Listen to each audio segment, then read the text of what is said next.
بسم اللہ الرحمن الرحیم۔ السلام علیکم ناظرین، میں ہوں فیاض راجہ اور آپ دیکھ رہے ہیں آپ کا اپنا یوٹیوب چینل۔ دوستو، وفاقی دارالحکومت اسلام آباد سے انتہائی اہم ترین اور بہت بڑی ڈیولپمنٹ۔ اللہ اکبر! کیا کوئی اقتدار کی محبت میں اتنا بھی گر سکتا ہے؟ نواز شریف کی بھارتی وزیراعظم کو کی جانے والی ایک خفیہ کال سامنے آئی ہے، جس میں نواز شریف نے اپنے اقتدار کے لیے بھارتی وزیراعظم کو پاکستان پر حملے کی دعوت دی ہے۔ ذرائع کے مطابق پاکستان کی خفیہ ایجنسی ISI کے پاس اس خفیہ کال کی ریکارڈنگ موجود ہے۔ 73 سیکنڈ کی اس کال میں نواز شریف نے دشمن ملک بھارت کو پاکستان پر حملہ کرنے کی دعوت کیوں دی؟ آپ کے سامنے حقائق رکھتے ہیں، لیکن اس سے پہلے بھارتی وزیراعظم مودی کو نواز شریف اور شہباز شریف کی جانب سے دی جانے والی مبارکباد کا ذکر بھی ضروری ہے۔ جہاں ایک طرف عمران خان کی جانب سے حمود الرحمان کمیشن رپورٹ شیئر کرنے اور پاکستان کی نوجوان نسل کو اسے پڑھنے کا کہنے پر نون لیگ کی جانب سے عمران خان کو غدار کہا جا رہا ہے، اور خفیہ ہاتھوں کی جانب سے عمران خان کے خلاف غداری کے مقدمات درج کرنے کی کوششیں ہو رہی ہیں، سوال یہ پیدا ہوتا ہے کہ کیا نواز شریف پاکستانی اسٹیبلشمنٹ اور عدلیہ کے اتنے لاڈلے ہیں کہ سپریم کورٹ اور ریاست پاکستان پر براہ راست حملہ کرنے کے باوجود خفیہ ہاتھوں کے فیورٹ ہیں؟ جی ہاں، سپریم کورٹ آف پاکستان پر براہ راست حملہ ڈنڈے لے کر، اسلحہ لے کر باقاعدہ طور پر کورٹ روم نمبر 1 میں گھس کر نواز شریف نون لیگ کے کارکنان نے حملہ کیا 90 کی دہائی کے اندر۔ اور اسی طرح اب یہ خفیہ کال، جس کی تفصیلات ہم آپ کے سامنے رکھنے جا رہے ہیں، جس کی ریکارڈنگ 73 سیکنڈ کی خوفناک ریکارڈنگ پاکستان کی خفیہ ایجنسی کے پاس موجود ہے، اس کی تفصیلات میں جانے سے پہلے کچھ دیگر حقائق بھی آپ کے سامنے رکھنا چاہتے ہیں۔ روزنامہ جنگ 19 نومبر 1999 کو شائع ہونے والی رپورٹ کے مطابق سابق وزیراعظم نواز شریف نے اپنی پہلی وزارت عظمیٰ کے دور میں اسرائیل سے 1 ارب روپے مالیت کی ٹیکسٹائل مشینری خریدی تھی، جو اب پاکستان میں ان کے کارخانوں میں نصب ہے۔ یہ روزنامہ جنگ 19 نومبر 1999 کو شائع ہونے والی رپورٹ ہے۔ نواز شریف خاندان کے اسرائیلی حکومت کے ساتھ خفیہ تعلقات گزشتہ 10 سال سے موجود ہیں۔ نئی دہلی میں متعین اسرائیل کے سفیر برہم یہودا نے انکشاف کیا کہ نواز شریف کے چھوٹے بھائی شہباز شریف نے 1993 میں کم از کم 4 مرتبہ اسرائیل کا جعلی دستاویزات کے ذریعے خفیہ دورہ کیا اور ٹیکسٹائل مشینری کا سودا کرنے کے علاوہ رائے ونڈ کے اپنے زرعی فارم کے لیے اسرائیلی ٹیکنالوجی حاصل کی۔ شہباز شریف نے اسرائیل کے 3 دوروں میں 7 سپننگ یونٹس کا سودا کیا۔ بعد ازاں یہ مشینری، جس کی LC لندن میں کھولی گئی، قبرص لائی گئی، یہاں اس کی برآمد کنندہ کمپنی کا نام تبدیل کیا گیا اور پھر بحری راستے سے یہ مشینری پاکستان لائی گئی۔ اسی دوران شہباز شریف اور شریف خاندان کے ایک نوجوان نے اسرائیلی علاقے اکو کا دورہ کیا، جہاں یہودیوں نے باغات لگا کر دنیا کا بہترین پھل پیدا کیا ہے۔ اس دورے میں انہوں نے رائے ونڈ کے زرعی فارم کے لیے اسرائیل کی زرعی ٹیکنالوجی بھی حاصل ہوئی وہ زرعی ٹیکنالوجی بھی حاصل کی۔ معلوم ہوا ہے کہ نواز شریف نے جاسوسی کا نجی نظام قائم کرنے کے لیے انتہائی جدید آلات بھی اسرائیل سے حاصل کیے تھے، جن کے ذریعے نہ صرف ایک جگہ بیٹھ کر ملک کے کسی بھی حصے میں ہو رہی ٹیلی فونک گفتگو کو سنا جا سکتا ہے، بلکہ خاندان کے کارندے دور جگہوں پر بیٹھ کر کسی خاص کمرے میں ہو رہی گفتگو کو بھی تار کا نظام قائم کیے بغیر سننے کی صلاحیت حاصل کر چکے تھے۔ یہ ہے شریف خاندان۔ اسرائیل کے ساتھ تعلق، بھارت کے ساتھ تعلق اور بھارتی وزیراعظم کو براہ راست پاکستان پر حملے کی دعوت دینا۔ اس کی طرف جانے سے پہلے کچھ اور انکشافات بھی میں جناب آپ کے سامنے رکھوں گا۔ نواز شریف کا ٹیلی فون ٹیپ کرنے کا شوق،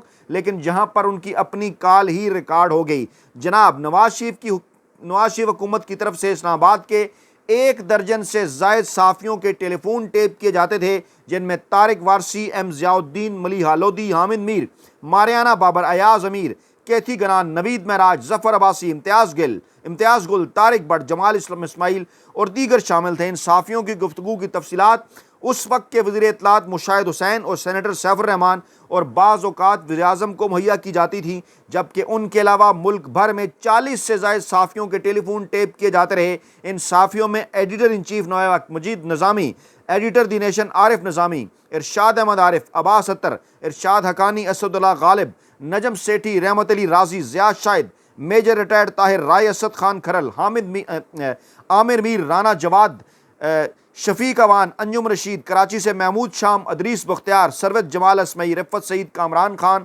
اور دیگر شامل ہیں۔ میر شکیل الرحمان کافی عرصے سے بیرون ملک مقیم اس وقت تھے، تاہم ان کے بیرون ملک سے آنے والی ٹیلی فون کال سننے کے لیے ان کے گھر کراچی اور لاہور میں دفتر کے ٹیلی فون ٹیپ کیے جا رہے تھے۔ یہ بھی معلوم ہوا کہ سابق حکومت کے ایک وزیر اعلیٰ اور اعلیٰ حکام نے پاکستان ٹیلی کمیونیکیشن کمپنی یعنی پی ٹی سی ایل کو بھی ذاتی مفاد کے لیے استعمال کیا۔ اس کے علاوہ قومی دفاعی راز بھارت اور امریکہ پہنچائے جاتے رہے۔ سیکرٹری ٹیلی communication Akram Shaikh, chairman P T C L Naseem Mirza اور اس وقت کے D G intelligence bureau colonel Iqbal Niazi نے بعض غیر ملکی اور مقامی کمپنیوں کے ساتھ کروڑوں امریکی ڈالر کے مشکوک معاہدے بھی کیے۔ سابق D G I B colonel Iqbal Niazi کے حکم پر پی ٹی سی ایل کے section S E D Nooruddin بوگائی کی سربراہی میں گفتگو ریکارڈ کرنے کا کام ہوتا۔ نہ صرف صحافیوں کی گفتگو ٹیپ کی جاتی، خوفناک انکشاف بلکہ ججوں، اپوزیشن رہنماؤں، بعض حکومتی وزیروں اور آرمی کے اعلیٰ افسران تک کی گفتگو بھی ٹیپ ہوتی رہی، جبکہ دوسری طرف اس وقت کے آئی ایس آئی کے سربراہ لیفٹیننٹ جنرل ضیاء الدین کی نگرانی میں بھی سیاستدانوں، صحافیوں، ججوں، آرمی چیف کور کمانڈرز اور بعض محکموں کے سربراہوں کی گفتگو ٹیپ ہوتی رہی، اور یہ حساس ادارے روزانہ اس وقت کے سابق وزیر اطلاعات مشاہد حسین، سابق چیئرمین احتساب بیورو سینیٹر سیف الرحمان اور بعض اوقات سابق وزیر اعظم میاں نواز شریف کو مذکورہ ٹیپ سنواتے رہے۔ جنگ گروپ کی رپورٹ کا حوالہ، باقی حوالہ جات اس کتاب سے رنگیلا وزیر اعظم امجد حسین صاحب کی کتاب یہ حقائق جناب آپ کے سامنے رکھ رہے ہیں۔ اس سے پہلے کہ آپ کو نواز شریف کی اس خفیہ ٹیلی فون کال کی جانب لے کر بڑھیں، آپ کو یہ بھی بتائیں کہ نواز شریف نے فوج کے خلاف ڈس انفارمیشن پھیلانے کے لیے باقاعدہ ایک میڈیا سیل قائم کر رکھا تھا۔ اس سیل میں سہولیات سیف الرحمان نے مہیا کر رکھی تھیں، رقم سابق وزیر اطلاعات اور نشریات مشاہد حسین سید کی وزارت فراہم کرتی تھی، جبکہ خلیل ملک اس کے انچارج تھے۔ یہ منظم سیل بلو ایریا اسلام آباد میں ریڈکو بلڈنگ میں واقع تھا، جہاں افواج پاکستان کے خلاف کالم تحریر کروانے، مضامین شائع کروانے اور فوج کے خفیہ راز افشا کر کے فوج کو بدنام کرنے کا کام ہوتا، اور یہ کام اندرون اور بیرون ملک یکساں طور پر جاری تھا۔ اور اس کتاب کے مطابق پاکستان کے نامور صحافی رائے اسد خان کھرل میڈیا کے ذریعے فوج اور بے نظیر کی کردار کشی مہم کے عنوان سے اپنی کتاب رائے اینڈ سازش میں لکھتے ہیں، فوج کے خلاف مضامین شائع کروا کر ان کو بڑی مقدار میں سرکاری خرچ پر خرید کر مفت تقسیم کرنے اور بھجوانے کے لیے بھی باقاعدہ انتظام کیا گیا تھا، اور صرف ایک ڈائجسٹ جس میں فوج کے خلاف رپورٹ شائع ہوئیں، اس کے ایڈیٹر سے 2 لاکھ رسالے خرید کر مفت تقسیم کر کے اسے 25 لاکھ روپے کی خطیر رقم سے نوازا گیا، اور سرخ سر والے مذکورہ ایڈیٹر نے، جی ہاں، اردو ڈائجسٹ کے الطاف قریشی صاحب کا ذکر ہے، یہ کارگل کے موضوع پر کئی سات پر مشتمل حق نمک ادا کیا۔ سرخ سر والا یہ ایڈیٹر اپنے رسالے کے علاوہ دوسرے اخبارات میں بھی لکھتا ہے۔ یہ دراصل صحافیوں کا سعید مہدی ہے۔ موصوف نے ملک بھر میں کوئی بڑا شہر نہیں چھوڑا جس میں اس کا ذاتی پلاٹ نہ ہو، اور اس کا استعمال رہا لفظ اس لیے استعمال کیا ہے کہ یہ شخص اس قدر چالاک ہے کہ جو ہی کوئی پلاٹ بطور صافتی رشوت کے ہاتھ لگتا ہے فوراً بیچ کر دام کھڑے کر لیتا ہے، اور ان دنوں بھی یہ شخص عمران خان کے خلاف، عمران خان کے بکس میں گزشتہ کافی عرصے سے اپنے ڈائجسٹ کے اندر کالم بھی لکھ رہا ہے، اداریہ بھی لکھ رہا ہے جناب۔ اور اس وقت کے سابق chairman P T V Pervaiz Rashid کو پاک فوج کے خلاف مختلف کالم نگاروں سے کالم لکھوانے اور ایک اشتہاری مہم تیار کروانے کے لیے وفاقی حکومت کی طرف سے 17 لاکھ روپے دیے گئے۔ یہ زر کثیر جو ہی پرویز رشید کے ہاتھ لگا، ملکی اخبارات میں کارگل کے حوالے سے مختلف کالم نگاروں نے پاک فوج کے باقاعدہ لتے لینے شروع کر دیے، اور افواج پاکستان کو کارگل کا غیر ضروری محاذ کھولنے اور وطن عزیز کی سلامتی داؤ پر لگانے کا قصوروار ٹھہرایا جانے لگا۔ یہ سلسلہ یہیں پر ختم نہیں ہوا، بلکہ سابق حکمرانوں نے امریکی صدر بل کلنٹن اور واجپئی پر ثابت کرنے کے لیے کہ کارگل ایشو میں ان کی مرضی شامل نہیں تھی، یہ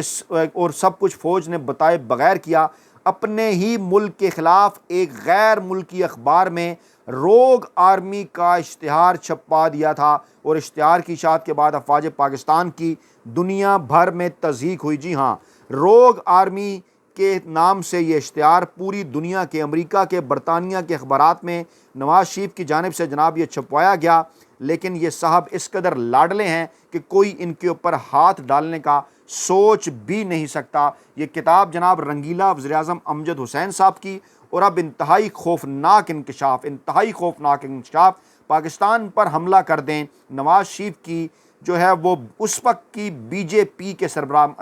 نواز شریف کے صرف آج ہی مودی صاحب سے زبردست قسم کے تعلقات نہیں ہیں بی جے پی سے، جن کی پوری سیاسی انتخابی مہم ہی پاکستان کے خلاف ہوا کرتی ہے، جو پاکستان کو دھمکیاں دیتے ہیں، مذاق اڑاتے ہیں۔ ابھی جو ہے وہ نواز شریف اور شہباز شریف نے انہیں مبارکبادی پیغامات بھی بھجوائے، اور خواجہ آصف نے کہا کہ یہ سفارتی ضرورت تھے، لیکن عمران خان کے خلاف جس قسم کا یہ مذموم پروپیگنڈا کیا کرتے تھے اس وقت یہ کیا سفارتی ضرورت نہیں تھے، اور آج وہ تمام تر کام یہ کر رہے ہیں جس کے اوپر یہ کہا کرتے تھے کہ جناب دیکھیے عمران خان نے فلاں کر دیا، یہ کر دیا۔ یہ آپ کے سامنے ہم حقائق رکھنے جا رہے ہیں۔ پاکستان پر حملہ کر دیں، نواز شریف کی واجپائی سے درخواست۔ جی ہاں، وزیراعظم اس وقت کے وزیراعظم نواز شریف کی بھارت میں خفیہ سرمایہ کاری، پاک فوج میں وسیع پیمانے پر کٹوتی، لسانی بنیادوں پر تقسیم، یہ ساری چیزیں تو تھیں جو جناب علی اس قسم کی جتنی بھی تفصیلات ہیں اس کتاب کے اندر موجود ہیں۔ اور سابق بھارتی وزیراعظم اندر کمار گجرال ہندوستان ٹائم میں لکھتے تھے کہ جناب آپ کی برطرفی پر دکھ ہوا اے میرے دوست نواز شریف۔ اچھا، اب جناب آپ کے سامنے یہ بھی رکھتے ہیں کہ اس کتاب کے مطابق معروف صحافی رائے اسد خان کھرل کی ہفت روزہ وجود میں شائع شدہ رپورٹ کے اندر وہ جناب